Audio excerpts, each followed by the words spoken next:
들은 12살이 되면 모세 율법에 정한 권리를 행사할 수 있고 또한 의무를 갖기 시작하는 나이입니다.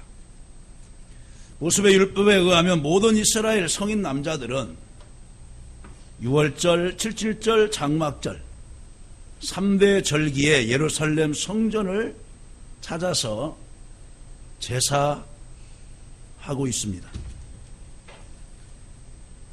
그러던 것이 포로기 이후에는 여러 곳에 유대인들이 흩어져 있어서 그 명령을 지키는 것이 사실상 힘들어졌습니다. 그래도 유대인들은 최소한 하나의 절기 때라도 예루살렘 성전을 찾으려고 노력했는데 바로 6월절 절기인 것입니다. 그래서 예수님께서도 이러한 율법의 규례대로 6월절을 지키기 위해 12살 되는 해에 어머니 아버지 손을 잡고서 예루살렘에 올라가셨습니다.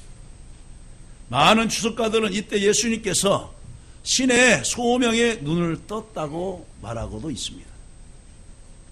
유대인들의 자료에 의하면 남자들은 13세가 돼서야 비로소 성인으로 인정되는 성인식을 하게 되어 있습니다. 저희가 성지순례를 갔을 때 그날 비가 몹시 내렸어요. 근데 그 통곡의 벽을 방문하였는데 그 친구들이 이 생일 때고 13번째 되는 생일날에 그 친구를 이제 목마를 태우고 친척들이 뒤에 따르면서 그 이제 모세 율법을 들고 하면서 막 박수 치면서 이스라엘 노래를 부르면서 막 행진하면서 막 비가 오는데도 우산도 쓰지 아니하고 또 예루살렘에는 강수량이 적기 때문에 비가 오는 때는 그냥 맞고 다니는 거예요.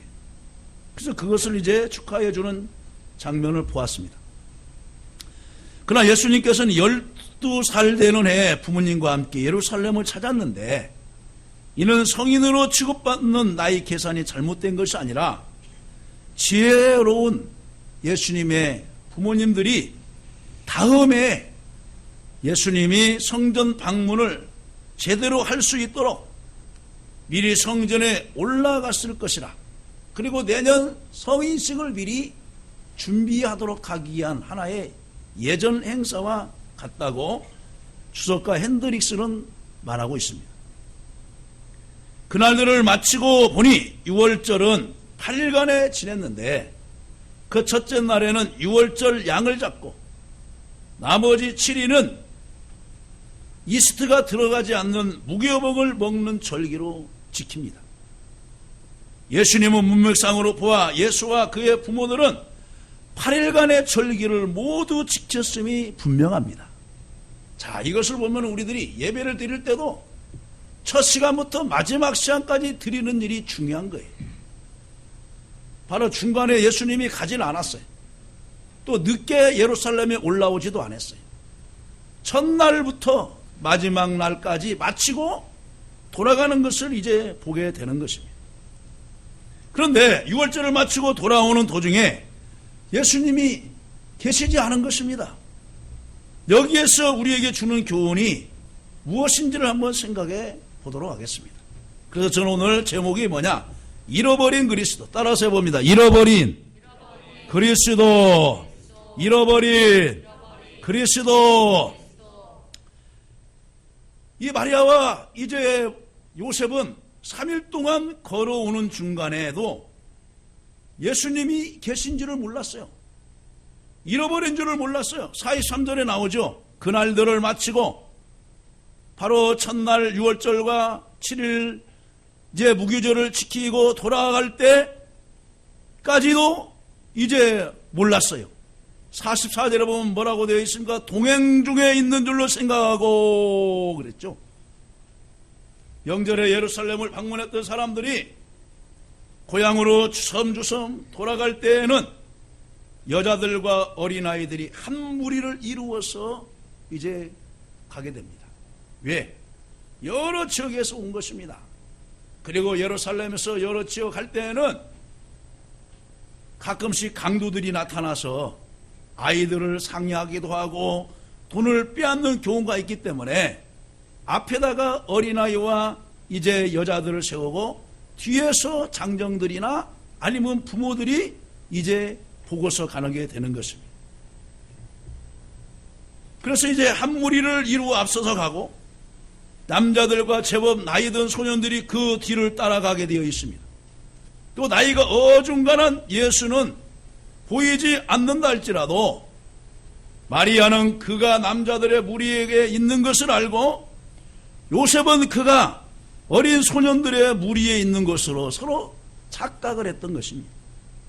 이처럼 사람들은 내가 가는 곳에 주님이 따라오시겠지라고 판단하는 것입니다.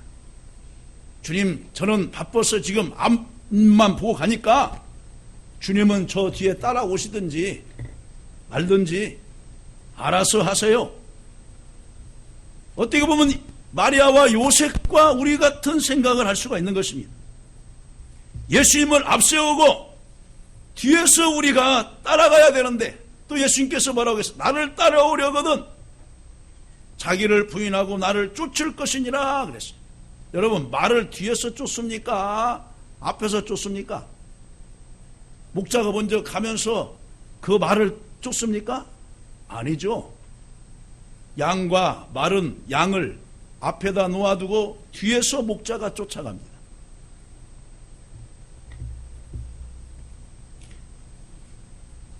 진리를 행하는 자는 주님과 동행하는 자입니다.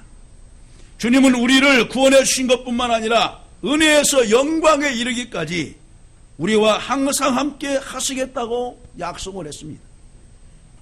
이 세상은 사고와 어려운 문제들이 산재해 있습니다. 우리 곁에 우리보다 크신 분이 함께해 주셔야 되는 것입니다. 예수님 없이 세상길을 가는 것은 참으로 슬프고도 위험한 일입니다. 왜냐하면 너무나 많은 일들이 한순간에 일어나기 때문에 그렇습니다. 시편 기자는 이렇게 말을 합니다. 시편 23편 4절에 내가 사망의 음침한 골짜기로 다닐지라도 해를 두려워하지 않을 것은 주께서 나와 함께 하심이라 그랬어요. 주께서 나와 함께 하심이라. 에녹처럼 주님과 옆에서 동행을 하는 거예요. 예수님은 멀찌감치 뒤에다 놓아두고 자기 혼자만 다니는 것이 아니에요. 시편 37편 24절에 보아서도 저는 넘어지나 아도 엎드러지지 아니하면 여호와께서 그의 손으로 붙드심이니이다 그랬어요. 주의 손을 잡고 가야 넘어가지 않습니다. 시편 69편 14절에 나를 수렁에서 건지사 빠지지 말게 하시고 나를 미워하는 자에게서와 깊은 물에서 건지소서.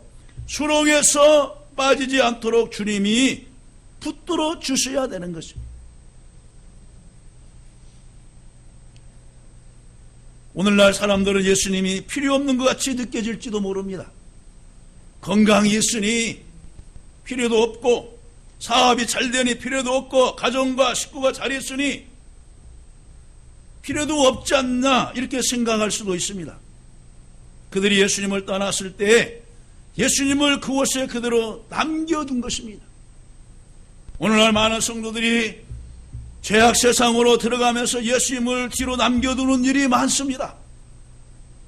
그러나 우리는 예수님을 잃어버려도 예수님은 우리를 잃은 법이 없는 것에 대해서 여러분 감사하시기를 바랍니다. 예수님은 우리를 잃는 법이 없어요. 100마리의 양을 데리고 이제 목장으로 들어가는데 세어보니까 한 마리가 없어요. 그러니까 그 99마리를 그 자리에 두고서 한 마리를 찾기 위하여서 밤새워서 횃불을 들고서 목자가 찾는 것처럼 우리는 주님을 멀리하고 있을지라도 주님은 저희들을 포기하거나 버리지 않는 것입니다. 하나님의 자녀가 되었음에도 불구하고 우리 생활에 그리스도의 임재와 능력을 잃고 살아가고는 있지는 않습니까? 많은 성도들이 무관심 때문에 그리스도를 잃고 있습니다. 많은 성도들이 말로는 무관심하지 않다고 하는데 생활과 행동으로는 무관심을 나타내고 있습니다. 가족 간에도 마찬가지입니다. 남편 사랑해요? 사랑하죠. 그러면은 사랑한다고 하루에 몇 번씩 해요? 그냥 알아서 안 해요. 서로 아니까요. 자녀와 부모 사이도 마찬가지입니다. 부모에 대해서 압니까? 고마워 바람. 예, 알아요. 아시겠죠? 이것이 무관심이 되어버리는 거예요. 교회에 대해서 무관심이 하고, 때로는 예배에 대해서도 무관심하고, 직분에 대해서도 무관심합니다. 그리고 잃어버린 영혼에 대해서도 무관심합니다. 그러면서도 내가 나를 사랑하느냐? 아, 주님 사랑하는 줄 주께서 아시잖아요. 얘 당신 사랑한 거 알지? 야, 내가 아빠가 너 사랑한 거 알지? 정당화를 시켜버립니다. 그렇게 되면 주님의 임재를 잃고 그리스도와 멀어지게 되고 그리스도와의 교제를 끊어지게 되는 것입니다. 두 번째는 뭐냐? 잃어버린 예수를 찾는 부모가 나옵니다. 44절에서 45절에 나오죠. 동행 중에 있는 줄로 알고 하루길을 간호 친족과 아는 자 중에서 찾되 그랬어요. 첫 번째는 뭐냐? 진리를 잃어버린 줄을 몰랐어요. 동행 중에 있는 줄로 생각하고 하루길을 간 후에 찾았습니다. 요셉과 마리아는 절기를 지킨 후 고향으로 돌아가던 중 예수님이 없어진 것을 깨닫고 찾기 시작을 했습니다. 그나마 하루라도 지나가서 찾는 것이 다행이죠. 잃어버린 드라크마, 잃어버린 양을 찾는 주님의 심정으로 예수님을 찾아 헤매었을 것입니다. 화려한 6월절 명절로 인한 삶의 희열과 만족감은 갑자기 혼돈과 근심과 불안으로 바뀌었습니다. 그렇습니다. 우리가 예수님 안에 있으면은 삶의 희열과 기쁨과 감격이 있지만은 예수님을 떠나고 예수님을 잃어버리면은 그때부터는 허무함과 공허함과 피해가 찾아오게 되는 것입니다. 그래서 이제 요셉과 마리아가 진리 되신 예수님을 찾아 헤맵니다. 요셉과 마리아는 예수님이 예루살렘에 머무신 사실을 몰랐던 것입니다. 그들은 쓸데없는 세상의 일에 지나치게 몰두하였습니다. 그런 나머지 그들은 예수님께 관심을 가질 시간적 여유가 없습니다. 요셉은 8일 동안 6월절을 지켰으니 빨리 돌아가서, 요셉은 목수였거든요. 야, 지금 주문 온 것이 없나? 어떤 집 선반도 달아줘야 되는데, 어떤 집 그 찬장도 만들어줘야 되는데, 어떤 집 그 소 우리간도 만들어줘야 되는데, 머리에 골똘하면서 가는 일에만 바빴고, 마리아는 여자의 몸으로 타 지역에서 8일 동안 있다 보니 씻기도 불편했고 빨리 돌아가시고 싶은 마음이 앞섰을 것입니다. 요즘 우리가 그렇지 않습니까? 자기가 하는 일은 바쁘고 정작 예수님이 자신과 동행하고 있는지도 모르고 살아갑니다. 많은 사람들이 교회에서 나오려면 너무나 바쁘다고 말을 합니다. 사람들은 그러죠. 소중한 것을 잃어버린 후에야 그 소중한 것을 압니다. 소중한 것이 내 옆에 있는데 소중한도 모르고 살아가고 있습니다. 마리아는 어린 예수가 성령으로 잉태된 하나님의 자녀이고 하나님의 아들이란 것을 알았습니다. 가브리엘 천사를 통하여서 태중에 있는 아이가 복되도다. 비천한 종에게 이런 일이 있을 수 있습니까? 이미 예수님을 잉태했을 때 알았어요. 그리고 10달 동안 몸에 이제 키우면서 출산을 하고 12살 때까지 늘 예수님 옆에 있으니까 하나님의 아들이고 메시아인 것을 잊어버린 것입니다. 그러나 과거의 은혜를 잃어버리고 산 것입니다. 우리가 건강할 때 귀중함을 모르고 잃어버린 후에야 건강의 소중성을 알습니다. 살아계셨을 때 부모의 은혜와 사랑을 모르고서 떠난 후에야 소중함을 알게 됩니다. 옆에 있는 아내가 그 자리가 없을 때, 야, 소중한 사람인 것을 알게 됩니다. 그러나 때는 이미 늦습니다.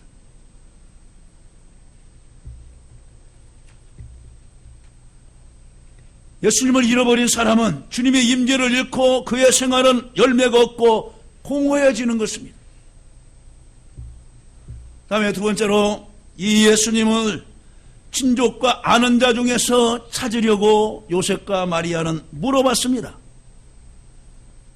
44절 하반절에 보면 하루길을 간 후 친족과 아는 자 중에서 찾되 그랬어요. 이처럼 의식 있는 많은 사람들 중에는 친족 사랑, 즉 인도주의를 삶의 이상과 최선의 가치로 여기고 있지만 인류의 타락한 본성으로 인한 이기심 때문에 사상과 계급의 대립과 갈등이 심화되어만 가는 거로 무신론적 인본주의의 지부만을 드러낼 뿐입니다. 그래서 시편 146편 3절에서 5절은 이렇게 말합니다. 기인들을 의지하지 말며 도울 힘이 없는 인생도 의지하지 말지니 그의 호흡이 끊어지면 흙으로 돌아가서 그의 생각이 소멸하리로다.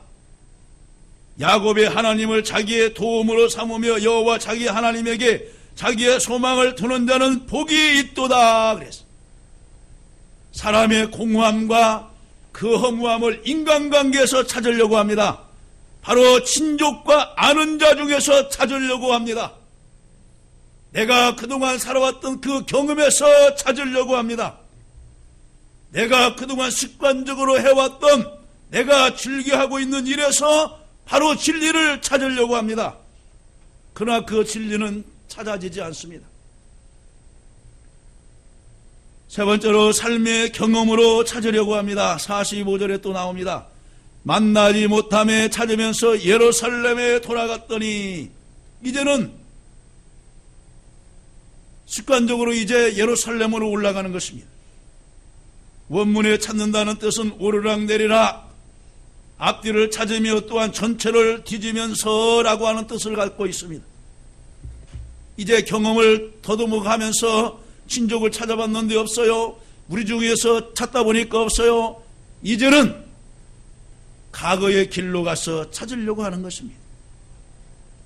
유사 이래로 오늘까지 인류는 모든 방법과 수단을 다하여 물질적, 정신적, 철학적 문제들의 해답을 찾고자 했으나 자기 모순과 시행착오와 불가지론의 악순환에서 벗어나지 못하고 있었습니다.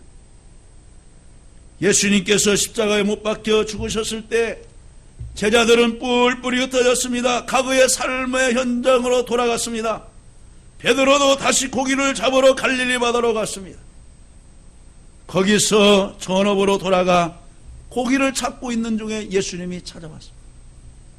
잡은 것이 뭐가 있느냐? 여기 생선 2마리가 있어. 내가 배고프다. 그것을 구워서 내게로 가지고 와라.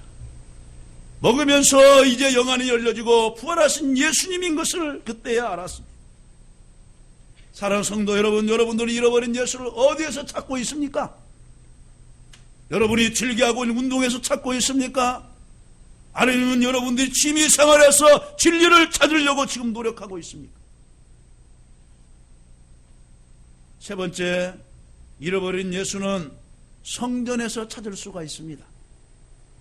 46절을 봅니다. 사흘 후에 성전에서 만난 즉 그가 선생들 중에 앉으사 그랬죠. 사흘 후에 성전에서 만났어요. 우리는 잃어버린 예수를 어디에서 찾아야 되느냐?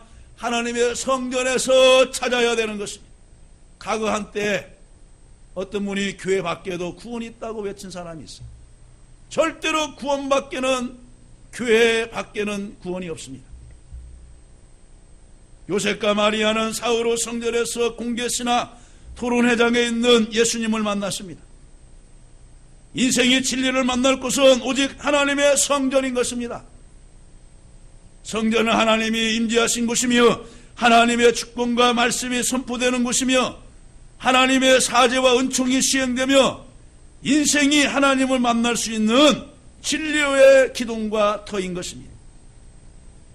그래서 시편 기자는 시편 84편 4절에 주의 집에 사는 자들은 복이 있나니 그들이 항상 주를 찬송하리이다 그랬어요. 84편 10절에 주의 궁정에서의 한 날이 다른 곳에서의 첫날보다 나은즉 악인의 장막에 사는 것보다 내 하나님의 성전 문지기로 있는 것이 좋사오니 그랬어요. 여러분들이 그냥 교회 나와서 신앙생활하고 한번 예배 드리고 가는 것이 여러분의 생각에는 그냥 대수롭게 여기는 것 같지만은 그렇지 않는 거예요. 바벨론 포로 시절 그들은 하나님의 성결의 중요성을 알았습니다. 노예의 신분인데 마음대로 그들이 모여서 하나님 앞에 제사할 수 있습니까? 오늘날 말로 말하면 예배할 수 있습니까? 없습니다. 과거에 솔로몬의 성전을 지었을 때 그 봉헌식을 하면서 얼마나 화려하게 하나님께 영광 돌리고 찬양했습니까? 그런데 그 기쁨은 잠시요. 르호보암 때부터 이제 타락하기 시작하는데, 물론 이제 솔로몬이 정략적인 결혼으로 애국의 다른 공주들을 데리고 와서 후궁을 들여서 있으면서 이제는 제사가 무너지고 만 것입니다. 하나님의 성전에 다른 것을, 인본주의인 것을 들여오면 그때부터 예배는 무너지는 것입니다. 여러분이 예배를 드릴 때 여러분의 생각에 다른 것으로 잡념이 많고 그 한 시간도 못 기다리고 핸드폰을 뒤적거리고 왔다 갔다 하고 하는 것은 예배에 집중하지 않는 것입니다. 하나님만을 섬겨야 됐는데 그들은 우상을 섬기고 결국 나라를 잃게 되고 성전은 다 불타버린 후에 그들이 제사의 소중성을 알았어요. 오늘날 우리가 예수님을 나의 구주로 영접하며 우리 마음과 삶은 성전화가 되고 진리의 영이 우리의 삶의 온갖 문제로부터 자유롭게 해주시지만, 그러나 주님과 내가 다르게 생활하고 있으면 그것은 안 되는 것입니다. 한 번은 겨울에 무디 목사님에게 한 청년이 왔습니다. 목사님, 꼭 교회 나가야 합니까?